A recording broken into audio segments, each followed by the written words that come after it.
Lord Buddha once lived in Dambadiva, Savatthi at Jetavanarama. One day, Anepidu Sitano visited Lord Buddha with 500 non-Buddhist friends. During the visit, Lord Buddha preached to them, and all 500 friends, inspired by the sermon, embraced Buddhism. After that, they regularly visited the temple and practiced Buddhist customs. In the meantime, Lord Buddha moved from Savatthi to Rajagaha for a few months. During his absence, Anepidu Sitano's friends stopped visiting Jetavanarama and gradually returned to practicing their previous religion. When Lord Buddha returned to Jetavanarama, Sitano went to him with his 500 friends and informed him of what had happened.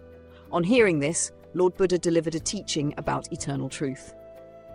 In a past life, during a different era, there was a king named Brahmadatta who reigned in Varanasi, in the kingdom of Kasi. At that time, the Bodhisattva previous birth of Lord Buddha was born into a family of merchant leaders. When he came of age, he started trading goods, traveling from place to place with 500 wagons. Another merchant leader in the same city was also preparing for trade.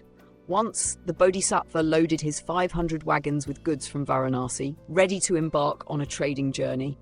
The other merchant was also preparing to depart with 500 wagons.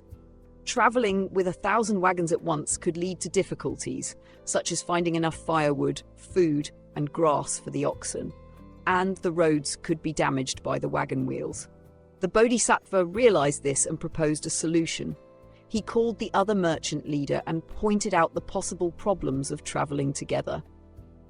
"Would you like to go first, or after me?" he asked. The other merchant, considering the advantages of going first, said, "If I go first, my wagons will travel on an unbroken road, my bulls will graze on fresh grass, and my people will pluck untouched leaves. I will be able to sell goods at my desired price." Thus, he declared, "Friend, I'd like to go first." The Bodhisattva agreed. The other merchant started his journey, crossing a desert. As they travelled, a demon who resided in the desert noticed them. The demon thought, "If I can weaken them with tricks, I can kill them all." He took the guise of a chief, appearing to be travelling in a chariot with wet hair, clothes, and garlands of lotus flowers around his neck. His chariot was pulled by white bulls that seemed to be drenched in water. Seeing the demon's appearance, the merchant leader, who was in the lead wagon, was deceived. The demon approached and spoke to him, pretending to be a friendly traveller. "Where are you going?" asked the demon. "We're heading to the city beyond the desert for trade."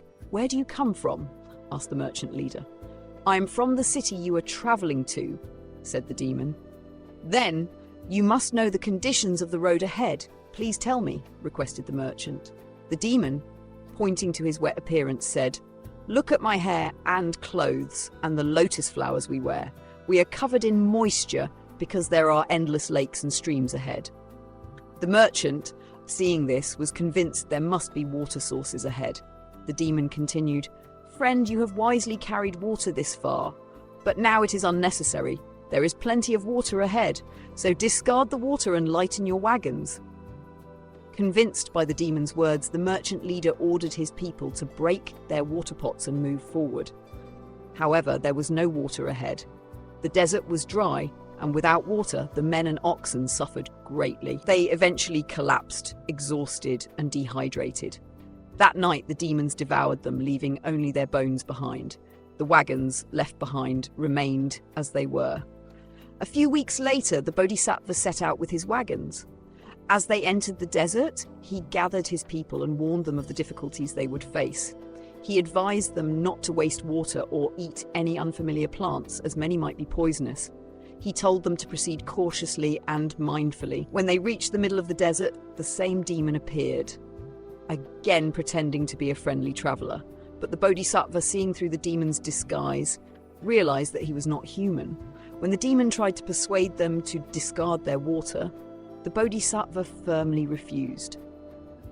The demon, seeing that his deception had failed, left. Some people in the Bodhisattva's group were tempted to lighten the wagons, but he gathered them and asked, "Has anyone ever heard of a lake or pond in this desert?" When they replied no, he continued, "Then why would there suddenly be water here? The demon's lies were meant to deceive us. We must be cautious and continue with our supplies." As they travelled, they eventually came across the site where the earlier group had perished. The Bodhisattva showed his followers the remains and said, "This is what the demon intended for us. Because we were cautious, we escaped his trap." The group rested, ate, and continued their journey. Eventually, they safely crossed the desert and reached their destination, where they made a significant profit. Through his wisdom and caution, the Bodhisattva had avoided a great danger and secured success.